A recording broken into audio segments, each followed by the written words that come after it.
Graças a Paz, igreja.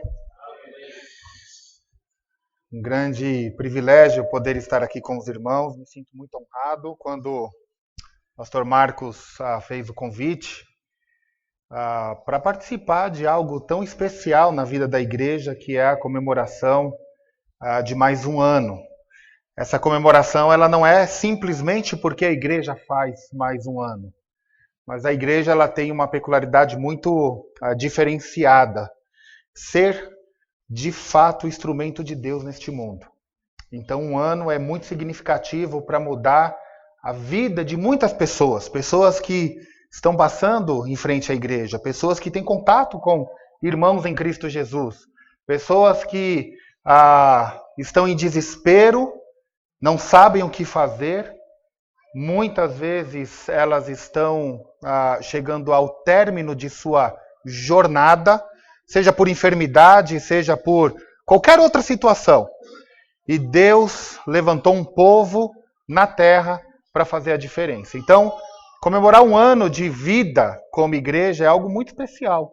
E eu me sinto muito honrado de fazer parte dessa história de vocês. Estar aqui, trago o abraço da Igreja Batista de Atibaia, nossa igreja.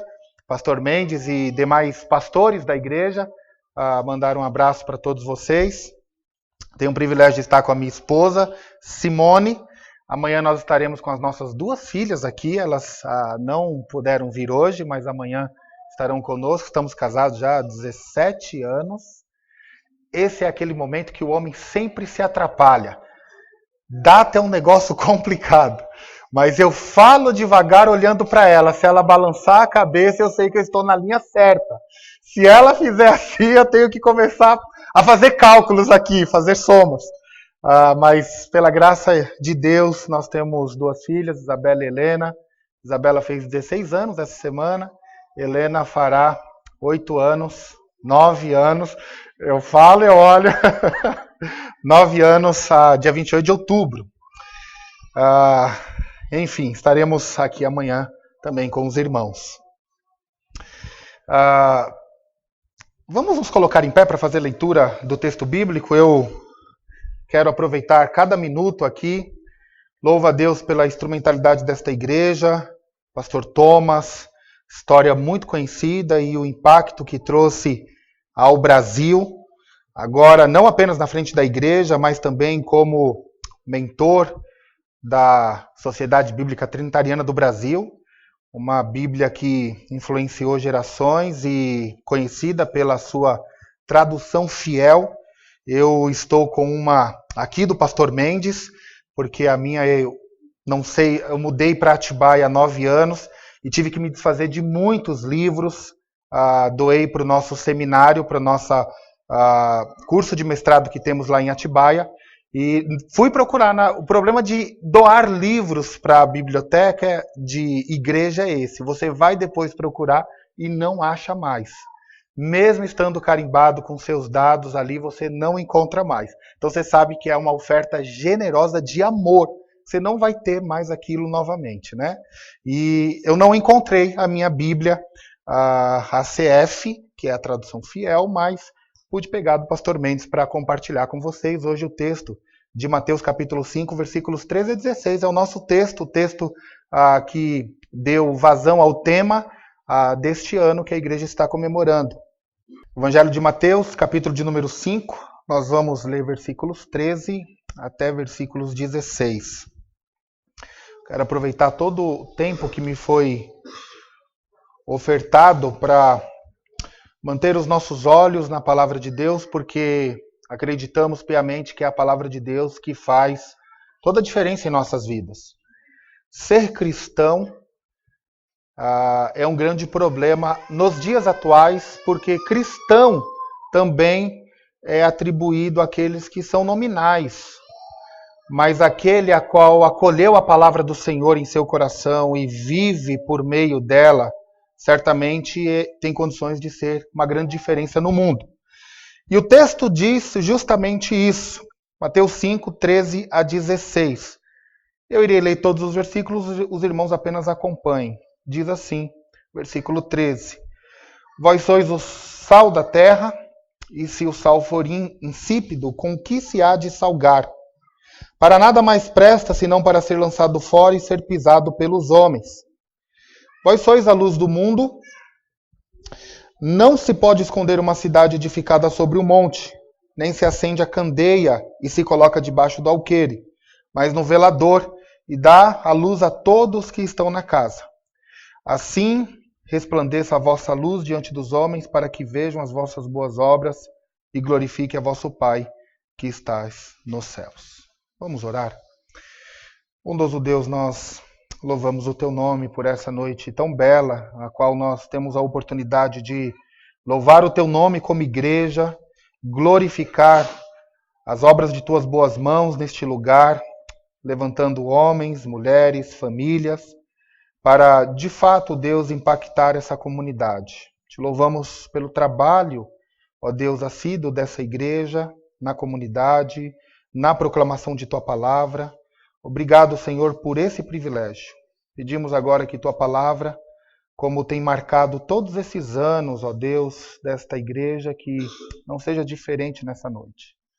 Que eu seja um instrumento fiel da Tua palavra para encorajar, abençoar, para animar o coração e a fé de meus irmãos. Que Teu Espírito tenha liberdade de atuar em nosso meio e que Tua palavra, Senhor, possa trazer luz, encorajamento e vida ao nosso coração. No nome de Jesus nós oramos. Amém. Os irmãos podem se assentar. Eu tenho o privilégio de trabalhar já 7 anos em um ministério de exposição bíblica que faz parte da primeira Igreja Batista de Atibaia, o Ministério Pregue a Palavra. Nós estamos já em todas as capitais do nosso país. O único local que nós ainda não conseguimos estar presente é o Distrito Federal, mas pela graça de Deus estamos caminhando para começar um grupo de exposição bíblica ali. Nosso trabalho é levar ferramentas para pastores, para que eles, por meio da pregação fiel das Escrituras, possa conduzir a igreja, abençoar o povo de Deus, possa dar vida e ânimo, encorajamento à igreja. Deus também nos deu o privilégio de já estar presente em 4 países. O Prega a Palavra chegou em países onde o Evangelho tem muitas dificuldades de avançar.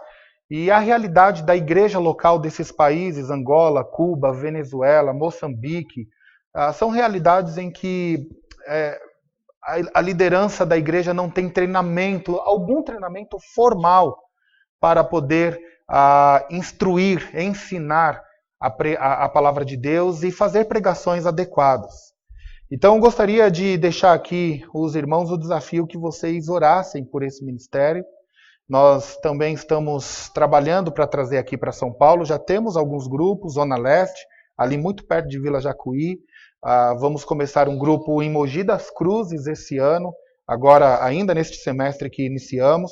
Enfim, estamos trabalhando para continuar levando essa ferramenta e Deus tem sido muito bom. Mas por que nós fazemos isso? Nós fazemos isso porque acreditamos que a palavra de Deus é o meio pelo qual a igreja pode fazer diferença no mundo.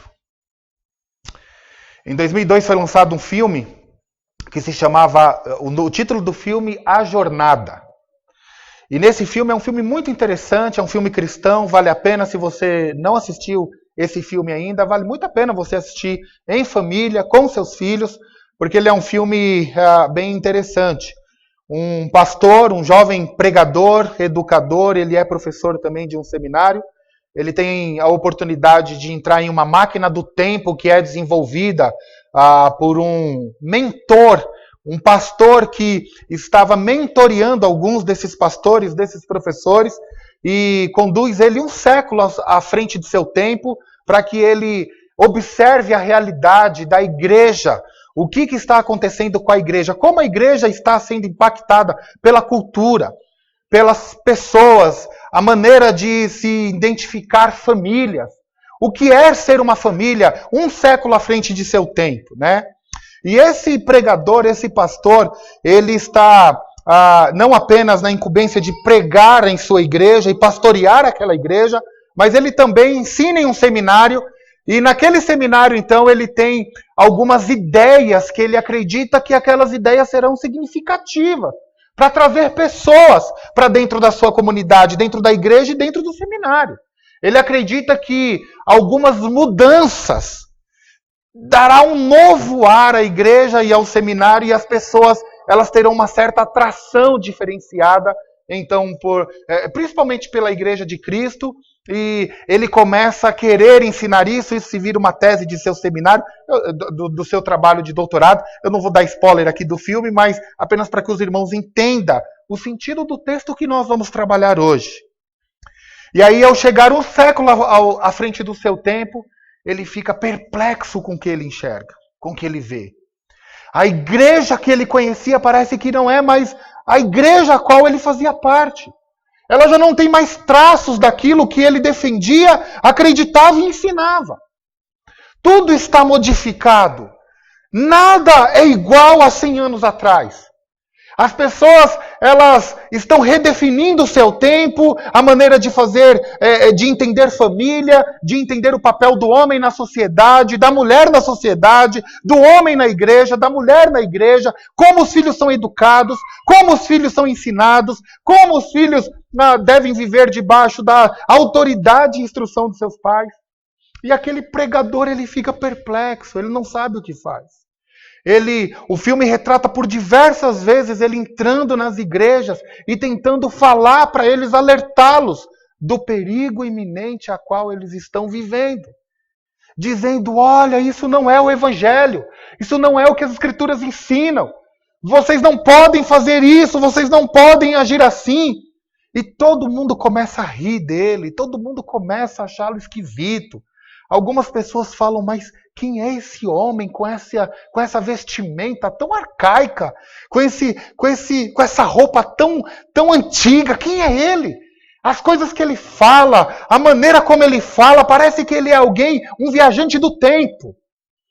E quando então ele tem a oportunidade de regressar ao seu tempo, ele se depara com o seu mentor, aquele homem, aquele senhor que proporcionou toda essa aventura a ele, e aí começa, de fato, o desfecho do filme, que é um diálogo mostrando a importância de preservar a boa doutrina, de olhar para as Escrituras e fazer com que as Escrituras governem a nossa vida, não permitindo que nós venhamos nos amoldar com este mundo.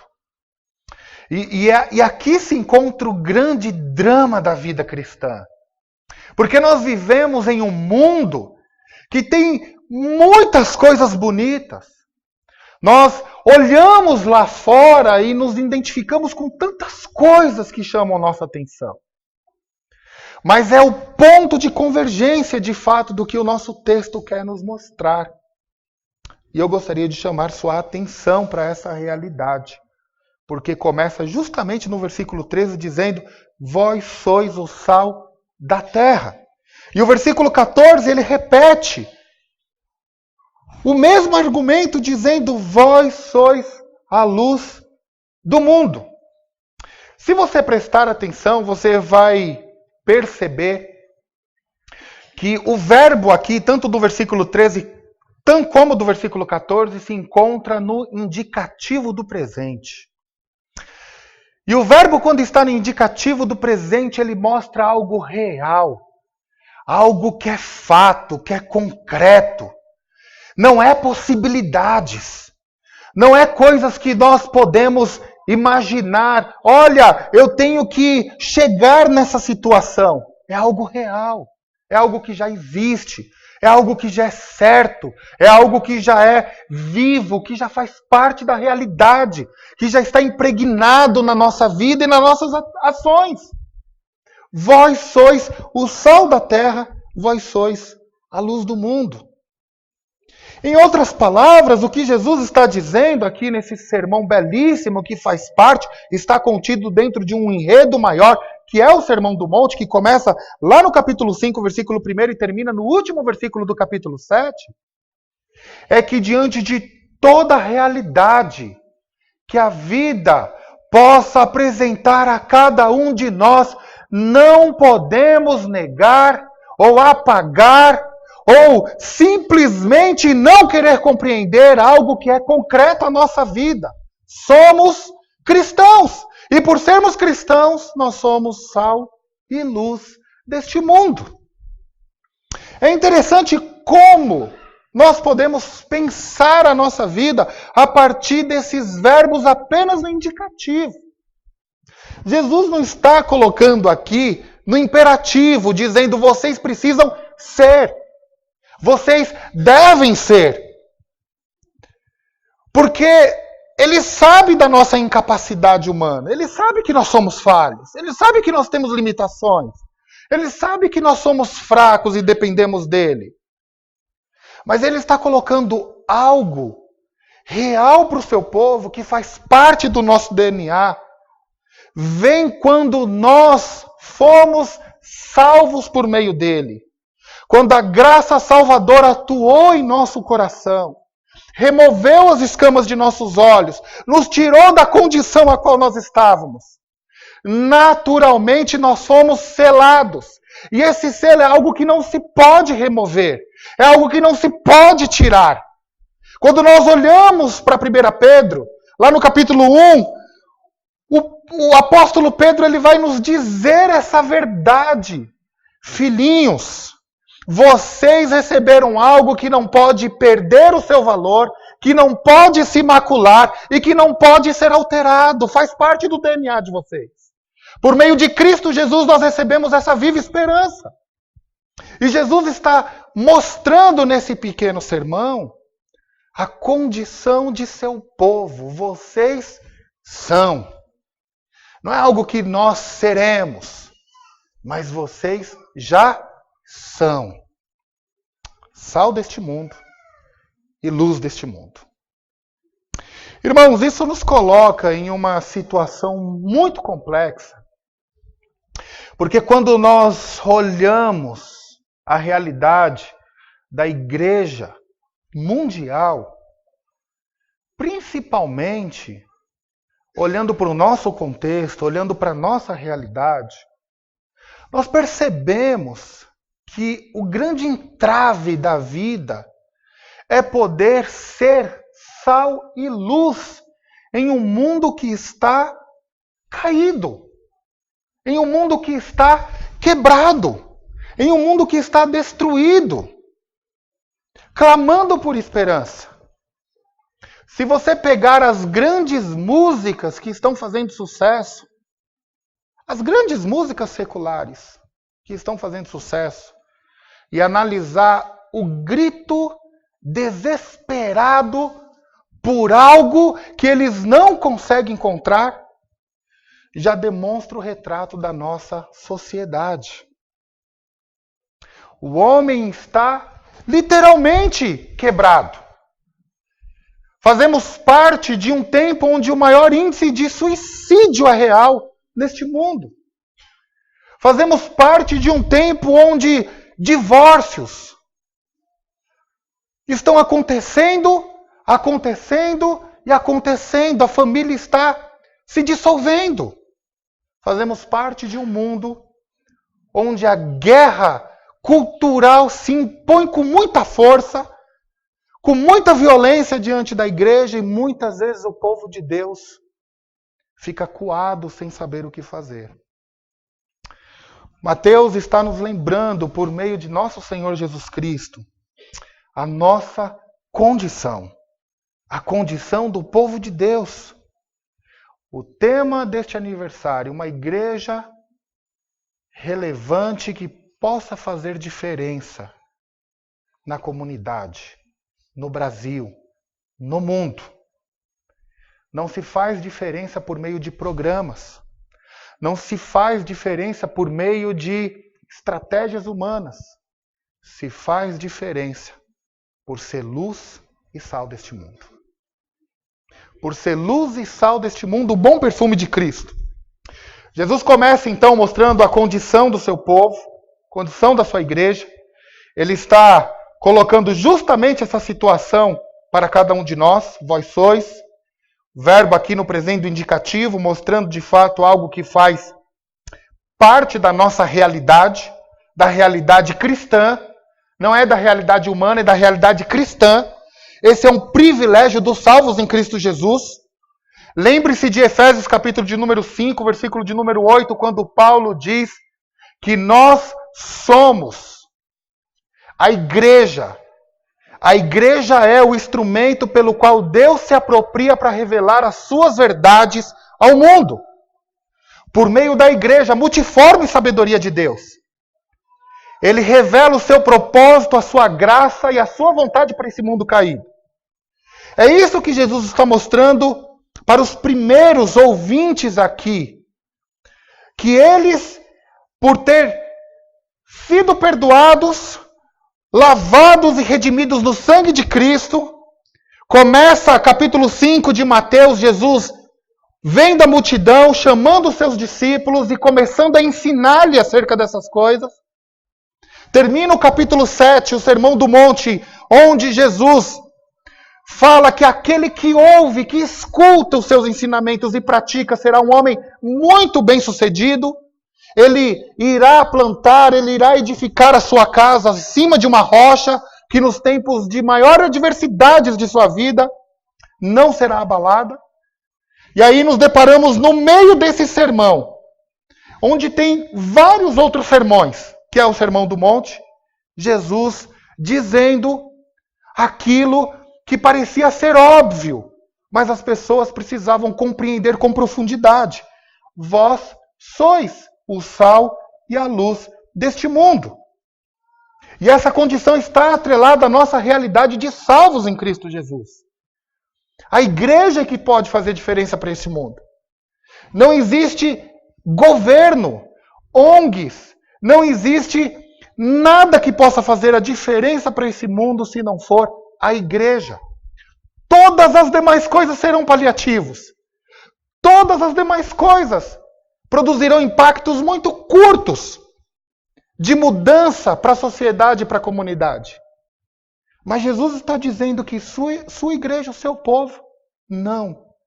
O impacto é duradouro. O impacto é para a eternidade. O impacto é completo. Vocês são o sal da terra e a luz do mundo. Para exemplificar isso, ele usa um paradoxo. E o primeiro paradoxo se encontra no versículo de número 13. E se o sal for insípido, com que se há de salgar? Nós sabemos que o sal não perde as suas propriedades. Nós sabemos que isso aqui é quase que impossível. Se você comprar 1 quilo de sal e guardá-lo, e daqui 50 anos você pegar esse pacote de sal de 1 quilo e abrir, ele terá, se ele foi guardado com as suas devidas proporções, em ambiente isento de muita luz, umidade, você terá um sal que, se você colocar na língua, você vai sentir nada mais do que nada menos o gosto do sal.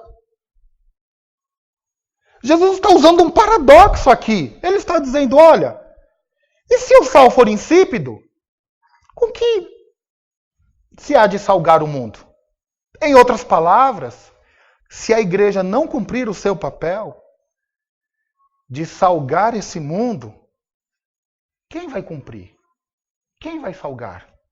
Quem vai impedir o avanço acelerado da decomposição deste mundo? Queridos e queridas, a igreja é o esteio da sociedade. Por meio de famílias salvas no Senhor Jesus Cristo. A igreja é o instrumento de Deus, a resposta de Deus para esse mundo caído. A igreja de Cristo comprada pelo seu sangue. A igreja que faz a diferença é a igreja que sabe que está nesse mundo para salgar, para impedir a decomposição, para se colocar entre as bactérias que estão causando a podridão e dizer, chega, basta, nessa área aqui você não vai colocar sua mão.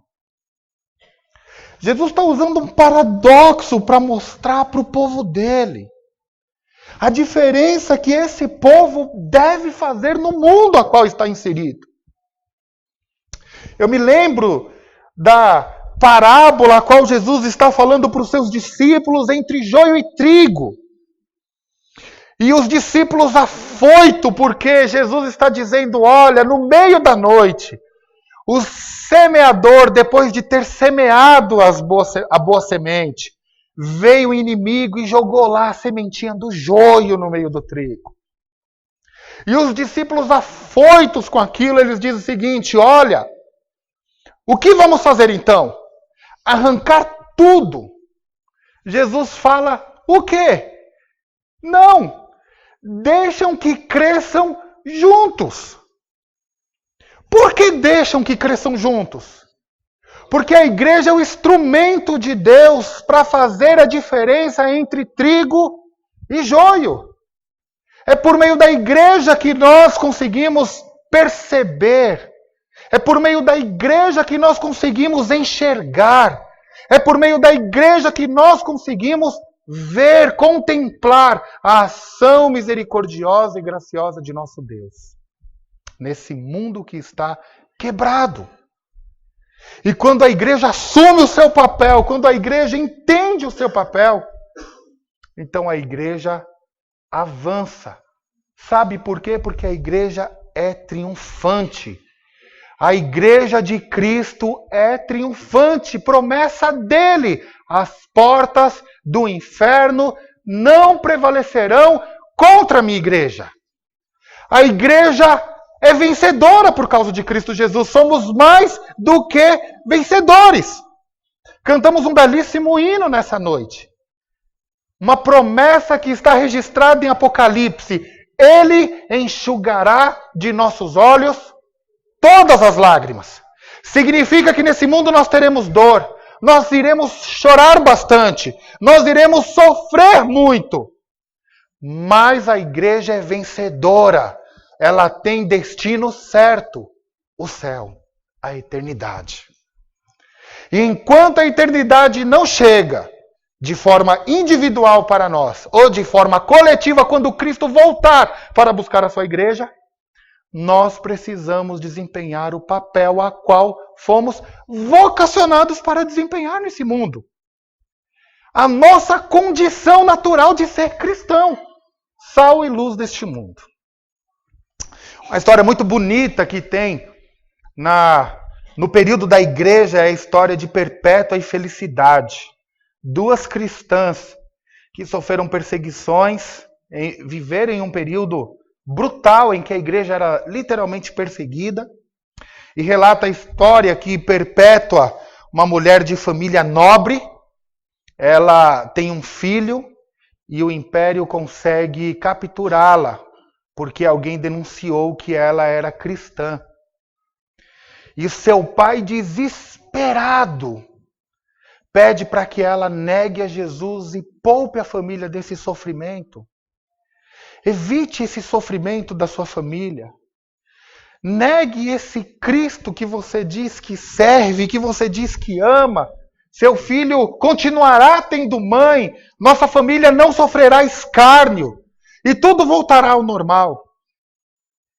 E Perpétua relata a história que Perpétua olha para um copo de água que está ali diante dela e vira para o seu pai e pergunta: Pai, aquele copo pode ser chamado de outra coisa a não ser copo com água?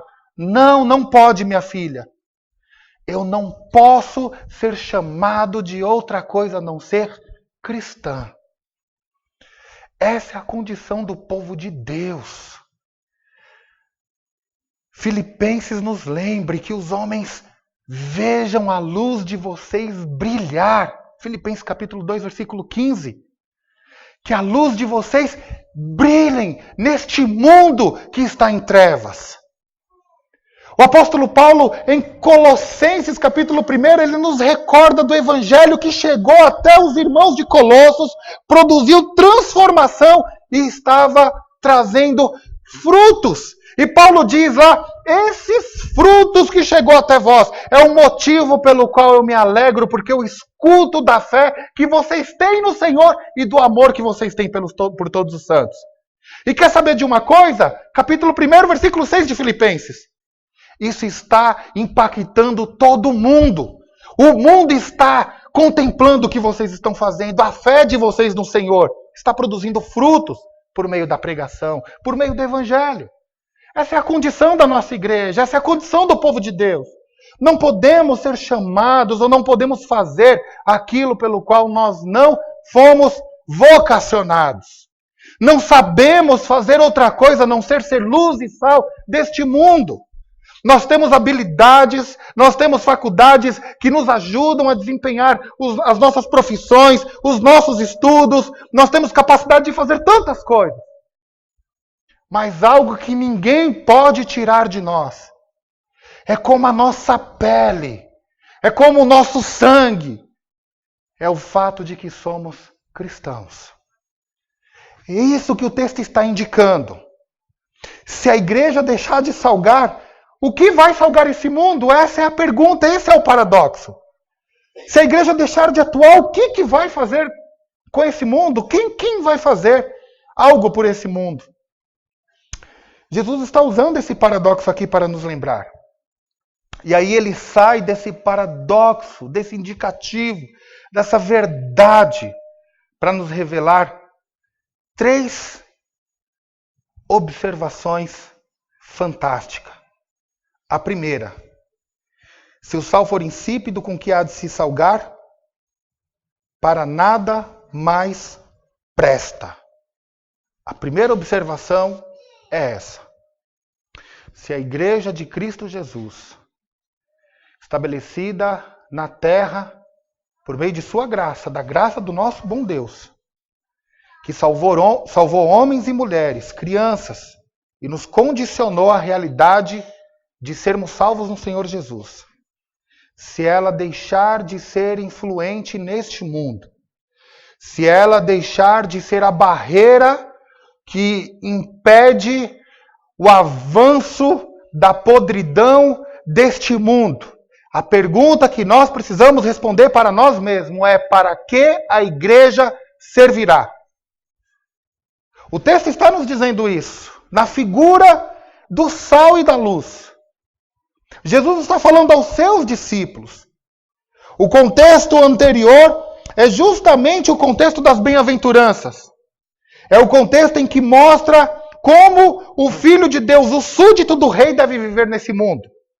Lembre-se que Mateus é o evangelho do rei. O rei chegou e agora está mostrando como o seu povo deve viver.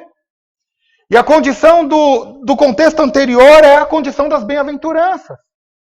Bem-aventurados sois vós, bem-aventurados são os humildes, bem-aventurados são os perseguidos, bem-aventurados são os mansos, bem-aventurados são os pobres de espírito, bem-aventurados sois vós quando serem perseguidos, caluniados, lançados em prisões por causa do amor do meu nome.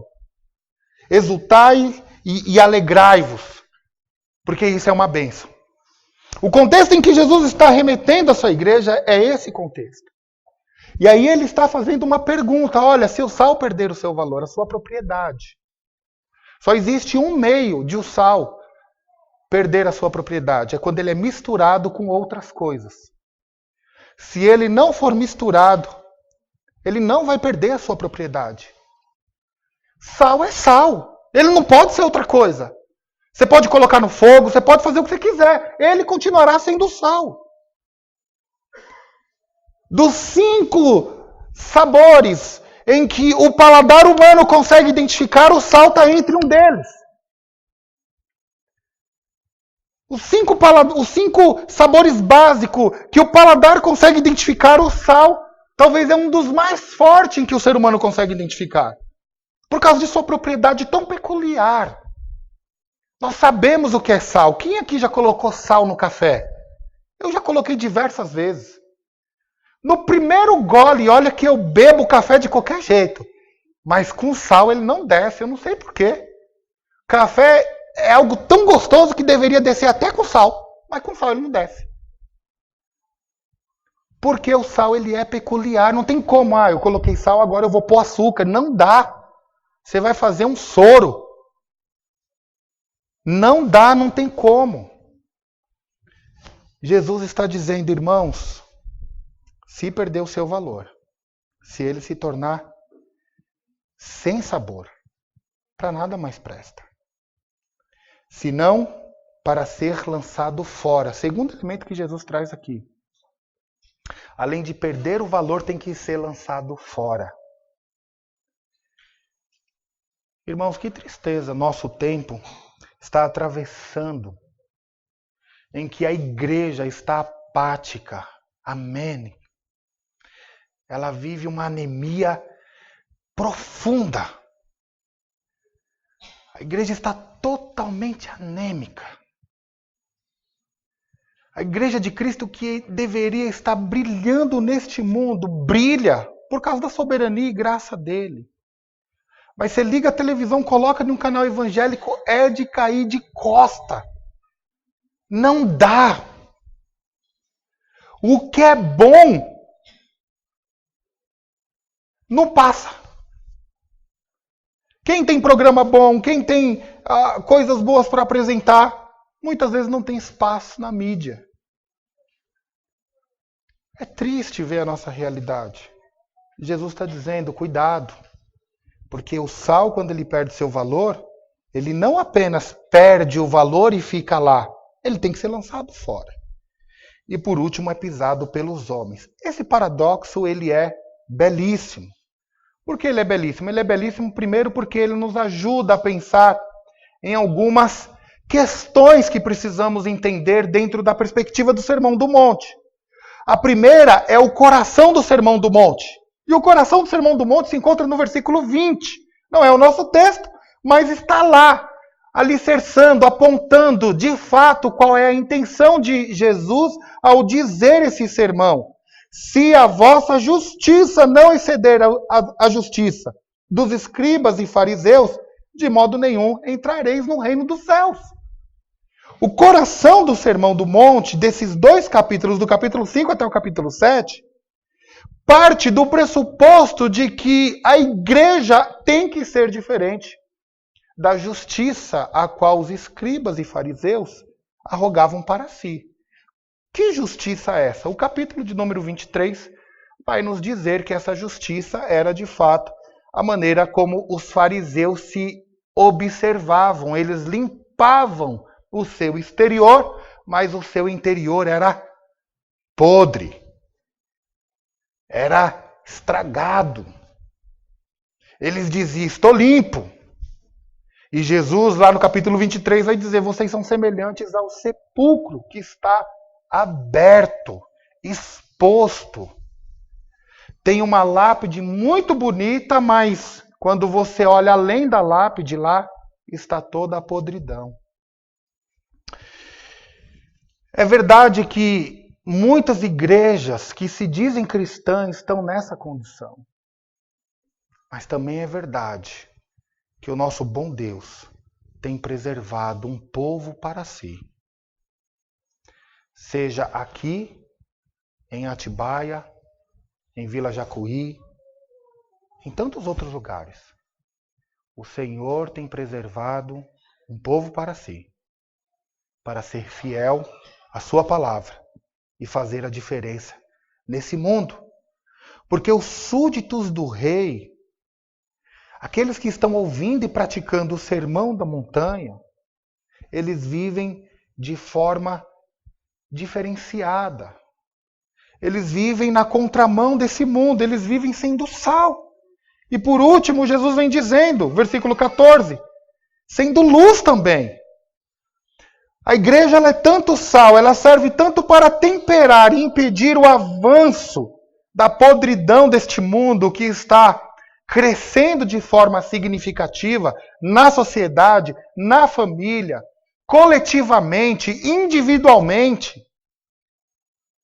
Como ela também serve para ser luz. E você não tem como esconder a luz. Nós não temos como esconder a luz de algo. Ele usa outro paradoxo aqui. Para que serve a luz a não ser para ser colocada no ponto mais alto da casa e iluminar o caminho para todos aqueles que estão na casa? Para que todos saibam onde as coisas estão. Para que a luz serve a não ser para isso?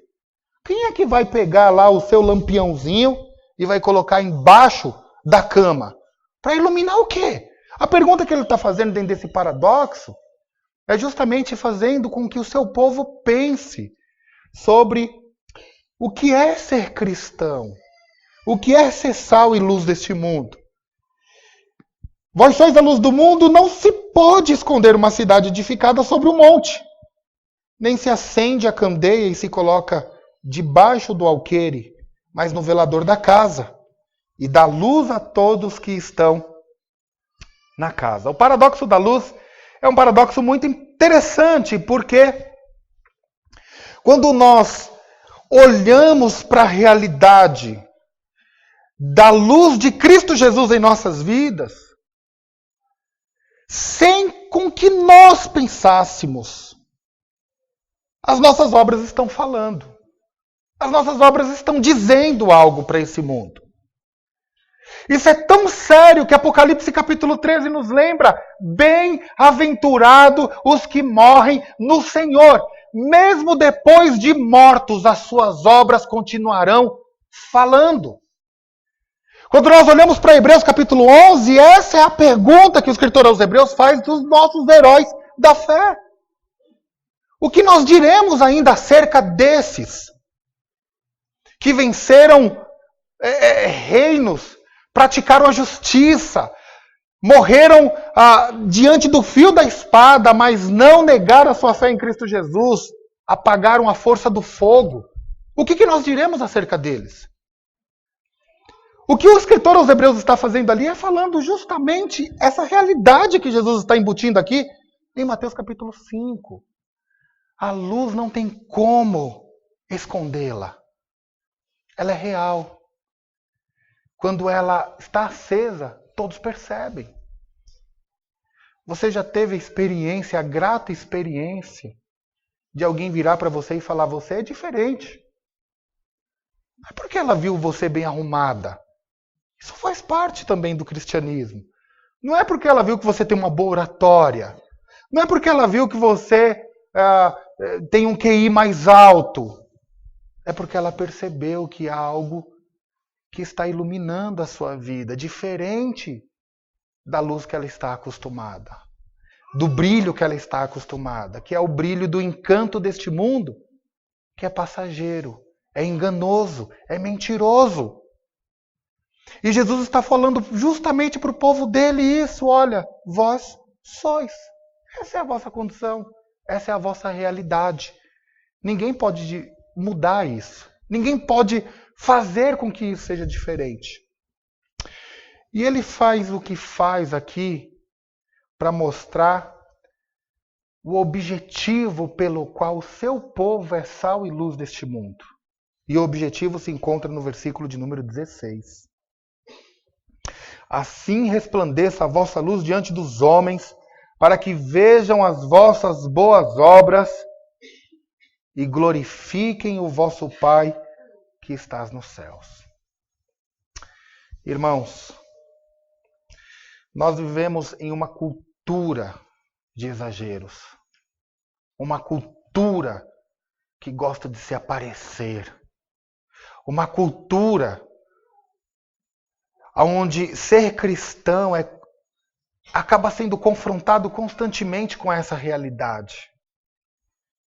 Nós não conseguimos mais ser homens e mulheres simples, simplesmente temente a Deus, simplesmente salvos no Senhor Jesus Cristo. Nós vivemos em uma cultura em que isso tem que ser demonstrado, mas demonstrado dentro de uma perspectiva em que as pessoas vão observar o que estamos fazendo.